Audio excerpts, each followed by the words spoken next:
റഷ്യയിൽ കയറി വലിയ രീതിയിലുള്ള ആക്രമണം നടത്തിയിരിക്കുകയാണ് യുക്രൈൻ വീണ്ടും. ഇതിനുള്ള മറുപടി കിട്ടുമെന്നൊക്കെ നമുക്ക് പറയാമെങ്കിലും യുക്രൈൻ നടത്തുന്നത് യുക്രൈന്റെ നിലനിൽപ്പിന് ആവശ്യമായ യുദ്ധം തന്നെയാണോ എന്നുള്ളത് വലിയൊരു ചോദ്യം തന്നെയാണ്. ആർക്കു വേണ്ടിയാണ് യുക്രൈൻ ഇത്തരത്തിൽ വീണ്ടും വീണ്ടും സ്വന്തം ജനങ്ങളുടെ ജീവൻ കുരുതി കൊടുത്തുകൊണ്ട് റഷ്യയോട് ഏറ്റുമുട്ടാൻ ഒരുങ്ങുന്നത്? ആ ഒരുങ്ങുമ്പോൾ തന്നെയും ഈ പറയുന്ന ആരുടെയെങ്കിലുമൊക്കെ പ്രോക്സി ആയിട്ടാണ് ഇത്തരത്തിലുള്ള കളികൾ നടത്തുന്നതെങ്കിൽ ഇവർക്ക് പിന്തുണ അവസാനം വരെയും നൽകുമോ? അതല്ലെങ്കിൽ സെലൻസ്കിക്ക് ഇത്തരത്തിൽ വലിയ ലാഭങ്ങൾ ഉണ്ടാകുന്ന ബിസിനസ്സുകൾ ഇതിനിടയിൽ നടക്കുന്നുണ്ടോ എന്നുള്ളതാണ്. പുടിൻ രണ്ടും കൽപ്പിച്ചിട്ടാണ് രണ്ട് രീതിയിലുള്ള നീക്കങ്ങൾ നടത്തുന്നു. അതായത് പുടിൻ ആഗോളതലത്തിൽ അമേരിക്കയേക്കാൾ വലിയവൻ റഷ്യയാണെന്ന് വരുത്തി തീർക്കാനുള്ള നീക്കങ്ങൾ നടത്തുന്നതിനൊപ്പം തന്നെ അതിനു വേണ്ടിയിട്ടുള്ള രീതികൾ എന്നോണം ആണവ വെപ്പണുകൾ കൂടി പരീക്ഷിക്കുകയും ചെയ്യുന്നുണ്ട്. ഈ പരീക്ഷണം എന്തായാലും ഈ പറയുന്ന യുക്രൈൻ എന്ന് പറയുന്ന രാജ്യം അറിയാതിരിക്കുന്നില്ല. അവർ അറിഞ്ഞിട്ടുണ്ടാകും. എന്നിട്ടും എന്തിനു വേണ്ടിയിട്ടാണ് ഇത്രയും പൂർണ്ണ സജ്ജമായിരിക്കുന്ന റഷ്യയോട് എന്തിനാണ് യുക്രൈൻ പോരാടാൻ ചെല്ലുന്നത്? ഇതിന് പിന്നിൽ സത്യത്തിൽ സെലൻസ്കിക്ക് ഉള്ള താല്പര്യങ്ങളല്ലേ എന്നുള്ളത് തന്നെയാണ് ചോദ്യം. എന്തായാലും യുക്രൈൻ നടത്തിയിരിക്കുന്ന ഇത്തവണ നടത്തിയിരിക്കുന്ന ഈ ആക്രമണം എന്ന് പറയുന്നത് തീർത്താൽ തീരാത്ത നഷ്ടം തന്നെയാണ് റഷ്യക്ക് ഉണ്ടാക്കി വെച്ചിരിക്കുന്നത് എന്ന് വേണമെങ്കിൽ നമുക്ക് മനസ്സിലാക്കാം. റഷ്യയിലെ പ്രധാനപ്പെട്ട കരിങ്കടൽ തുറമുഖങ്ങളിൽ ഒന്നായിട്ടുള്ള ടുവാപ്സെ എണ്ണ ടെർമിനലിലാണ് ആക്രമണം നടത്തിയിരിക്കുന്നത്. ഡ്രോണുകൾ ഉപയോഗിച്ചാണ് യുക്രൈൻ ആക്രമണം നടത്തുന്നത്. നമുക്കറിയാം, വലിയ രീതിയിൽ ഒരു മാസീവായിട്ടുള്ള ഡ്രോൺ ആക്രമണം റഷ്യയിൽ നടത്തിയിരുന്നു ഉക്രൈൻ. അതിന് തിരിച്ചടി കിട്ടുകയും ചെയ്തതാണ്. ഇത് തിരിച്ചടി കിട്ടിയിരുന്നിട്ട് പോലും എന്തിനാണ് വീണ്ടും ഡ്രോണുകൾ ഉപയോഗിച്ചുകൊണ്ട് ഇത്തരത്തിൽ ആക്രമണം നടത്തുന്നത്?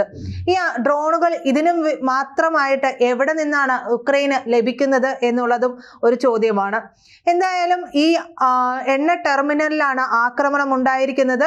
വലിയ തീപിടുത്തം അവിടെ ഉണ്ടായിട്ടുണ്ട് എന്നുള്ള വാർത്തകൾ വരുന്നു. ഇക്കഴിഞ്ഞ ദിവസം രാത്രിയിലാണ് ഉക്രൈൻ ഈ ഒരു ആക്രമണം നടത്തിയിട്ടുള്ളത്. ടാങ്കറിനും അടിസ്ഥാന സൗകര്യങ്ങൾക്കുമൊക്കെ വലിയ രീതിയിൽ തന്നെ റഷ്യക്ക് നാശനഷ്ടം ഉണ്ടായിട്ടുണ്ട്. റഷ്യയിലെ ക്രൂഡ് ഓയിലും സംസ്കരിച്ച ഉൽപ്പന്നങ്ങളും ഒക്കെ കയറ്റുമതി ചെയ്യുന്ന പ്രധാനപ്പെട്ട ഏറ്റവും നിർണായകമായിട്ടുള്ള തുറമുഖങ്ങളിൽ ഒന്നാണ് ഈ പറയുന്ന ടുവാപ്സെ തുറമുഖം. അപ്പോൾ ആ തുറമുഖത്തിൽ തന്നെ ആക്രമണം നടത്തണമെന്നുണ്ടെങ്കിൽ വളരെ പ്ലാൻഡ് ആയിട്ട് നടത്തിയിട്ടുള്ള ആക്രമണമാണ്. നവംബറിൽ ടുവാപ്സിൽ നിന്നുള്ള കയറ്റുമതി വർദ്ധിക്കുമെന്ന് വ്യാപാരികൾ റിപ്പോർട്ട് ചെയ്തിട്ടുണ്ടായിരുന്നു. വളരെ പ്രതീക്ഷയോടുകൂടിയുള്ള റിപ്പോർട്ടായിരുന്നു. ഈ റിപ്പോർട്ട് വന്നതിന് പിന്നാലെ തന്നെയാണ് വ്ളാഡിമിർ സെലൻസ്കി എന്ന് പറയുന്ന പ്രസിഡന്റ് അറിയാതെ എന്തായാലും അവിടെ ഈ ആക്രമണം നടക്കില്ല. അപ്പോൾ അദ്ദേഹം അറിഞ്ഞുകൊണ്ട് തന്നെ ഈ ഒരു ആക്രമണത്തിന് മുതിർന്നിട്ടുള്ളത്. എന്തായാലും ഈ സംഭവം എന്ന് പറയുന്നത് കയറ്റുമതി പ്രവാഹത്തെ തടസ്സപ്പെടുത്തുമെന്നുള്ളത് ഉറപ്പായിട്ടുള്ള ഒരു കാര്യമാണ്. അത് ഉദ്യോഗസ്ഥർ മുന്നറിയിപ്പ് നൽകുകയും ചെയ്യുന്നുണ്ട്. ഇവിടെ തന്നെ നമുക്ക് രണ്ട് കാര്യങ്ങൾ നോക്കിക്കാണാവുന്നതാണ്. ഒന്ന്, നവംബറിൽ ടുവാപ്സിൽ നിന്നുള്ള കയറ്റുമതി വർദ്ധിക്കുമെന്ന് പറയുന്നു. ഈ ആക്രമണം ഉണ്ടായതിനെ തുടർന്ന് ഈ കയറ്റുമതി തടസ്സം നേരിടുമെന്ന് പറയുന്നു. അപ്പോൾ റഷ്യയെ എണ്ണ വാങ്ങുന്നതിനുള്ള ഉപരോധവും ഒക്കെ കൊണ്ട് വലിയ രീതിയിൽ ഉപരോധങ്ങൾ കൊണ്ട് പൊറുതിമുട്ടിച്ചിരിക്കുന്നതിനിടയിൽ പോലും സാമ്പത്തിക പ്രതിസന്ധികൾ ഉണ്ട് എന്നുള്ള വാർത്തകൾ വരുന്നുണ്ട്. ഇതിനിടയിലും റഷ്യ ആണവോർജം ഉപയോഗിച്ചുള്ള വെപ്പണുകൾ അവിടെ പരീക്ഷണങ്ങൾ നടത്തുന്നുണ്ട്, പൂർണ്ണ സജ്ജമാക്കി വയ്ക്കുന്നുണ്ട്. ഏതൊക്കെ രീതിയിൽ നോക്കുമ്പോഴും അമേരിക്കയ്ക്ക് റഷ്യയെ നിലക്ക് നിർത്താൻ കഴിയുന്നില്ല. ഈ നിലയ്ക്ക് നിർത്താൻ കഴിയാതെ വന്നിരിക്കുന്ന ഒരു സാഹചര്യത്തിലാണ് ഇപ്പോഴുണ്ടായിട്ടുള്ള ആക്രമണം ഉണ്ടായിട്ടുള്ളത്. ഇതേ സമയം തന്നെ റഷ്യയുമായിട്ട് US വലിയ രീതിയിലുള്ള കരാറുകളിലൊക്കെ ഏർപ്പെടുകയും ചെയ്യുന്നുണ്ട്.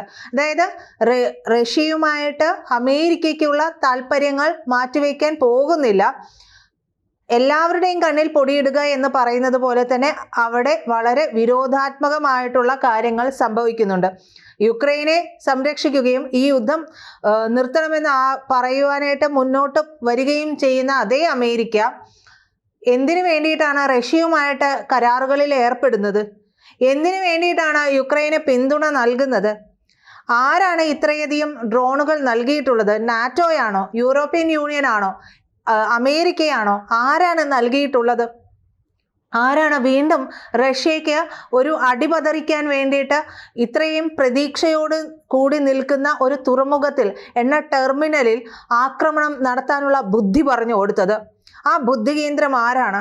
ഇതെല്ലാം കൃത്യമായിട്ടുള്ള അന്വേഷണങ്ങളിലേക്ക് പോകാനുള്ള കാര്യങ്ങളെല്ലാം റഷ്യയിൽ സജ്ജമാക്കി വെച്ചിട്ടുണ്ട്. എന്തായാലും ആളില്ലാ വിമാനങ്ങളുടെ, അതായത് ഡ്രോണുകളുടെയൊക്കെ അവശിഷ്ടങ്ങൾ ഒരു എണ്ണ ടാങ്കറിൽ പതിച്ചിട്ടുണ്ട് എന്നുള്ളതാണ് ലഭിക്കുന്ന വിവരം. ഇതിന്റെ ഡെക്ക് ഘടനയ്ക്ക് കേടുപാടുകളൊക്കെ സംഭവിച്ചിട്ടുണ്ട് എന്നുള്ളത് പ്രാദേശിക ഭരണകൂടം അറിയിക്കുകയും ചെയ്യുന്നുണ്ട്. കപ്പലിൽ തീപിടുത്തമുണ്ടായി, ജീവനക്കാരെ ഒഴിപ്പിച്ചു എന്നാണ് ടെലഗ്രാമിൽ പറയുന്നത്. തുറമുഖ കെട്ടിടങ്ങൾക്കും അടിസ്ഥാന സൗകര്യങ്ങൾക്കുമൊക്കെ കേടുപാടുകൾ സംഭവിച്ചിട്ടുണ്ട്. ഇതിന്റെ ടെർമിനലിലെ പ്രവർത്തനങ്ങൾ തുടരുന്നുണ്ടോ എന്നുള്ള വിവരങ്ങൾ ഇതുവരെയും പുറത്തു വന്നിട്ടില്ല എന്ന് പറയുന്നു. എന്തായാലും ഈ പറയുന്ന ടുവാപ്സിലുള്ള ആക്രമണം എന്ന് പറയുന്നത് റഷ്യയ്ക്ക് വലിയൊരു തിരിച്ചടി തന്നെയാണ്. ടുവാപ്സിലാണ് കരിങ്കടൽ എണ്ണ ടെർമിനലും റോസ്നെഫ്റ്റ് നടത്തുന്ന ഒരു എണ്ണ ശുദ്ധീകരണശാലയും സ്ഥിതി ചെയ്യുന്നത്. റോസ്നെഫ്റ്റിനും മറ്റൊരു കമ്പനിക്കുമാണ് അമേരിക്ക ഉപരോധം ഏർപ്പെടുത്തിയിട്ടുള്ളത്. അപ്പോൾ ആ ഒരു റോസ്നെഫ്റ്റ് എന്ന് പറയുന്ന കമ്പനിയുടെ ശുദ്ധീകരണശാല നിലകൊള്ളുന്നത് ഈ ടുവാപ്സ് എന്ന് പറയുന്ന തുറമുഖത്തിലാണ്. കരിങ്കടൽ എണ്ണ ടെർമിനലും അവിടെ തന്നെ സ്ഥിതി ചെയ്യുന്നുണ്ട് എന്നുള്ളതാണ് വിവരം. ഈ വർഷം നിരവധി തവണയാണ് ഉക്രൈനിയൻ ഡ്രോണുകൾ ഇവിടെ ആക്രമണം നടത്തിയിട്ടുള്ളത്. അപ്പോൾ നിരന്തരമായിട്ടുള്ള ആക്രമണങ്ങളൊക്കെ അവിടെ നടക്കുന്നുണ്ട്. ടെർമിനലിൽ തീപിടുത്തവും ഒരു ടാങ്കർ കത്തുന്നതുമായിട്ടുള്ള ചിത്രങ്ങളൊക്കെ പുറത്തു വരുന്നുണ്ട്. ഇത് റഷ്യയിലെയും ഉക്രൈനിലെയും ഒക്കെ അനൗദ്യോഗിക ചാനലുകൾ വഴി പുറത്തു വരുന്ന ചിത്രങ്ങളാണ്. പക്ഷേ ഔദ്യോഗികമായി സ്ഥിരീകരിക്കപ്പെട്ടിട്ടുള്ള ചിത്രങ്ങളല്ല. എന്തായാലും ആക്രമണത്തിന്റെ പൂർണ്ണവ്യാപ്തി എത്രത്തോളമാണ് എന്നുള്ളത് വ്യക്തമായിട്ടില്ല. റഷ്യയുടെ എണ്ണ ശുദ്ധീകരണശാലകൾ, ഇന്ധന ഡിപ്പോകൾ, പൈപ്പ് ലൈനുകൾ എന്നിവയ്ക്കെതിരായിട്ടുള്ള ആക്രമണമാണ് ഇപ്പോൾ ഉക്രൈൻ ലക്ഷ്യം വെച്ചിട്ടെന്നോണം നടത്തിക്കൊണ്ടിരിക്കുന്നത്. അതായത് അവരുടെ പവർ ഗ്രിഡിനെതിരായ റഷ്യൻ ആക്രമണത്തിനുള്ള പ്രതികാരം എന്നാണ് ഇവർ പറഞ്ഞുകൊണ്ടിരിക്കുന്നത്.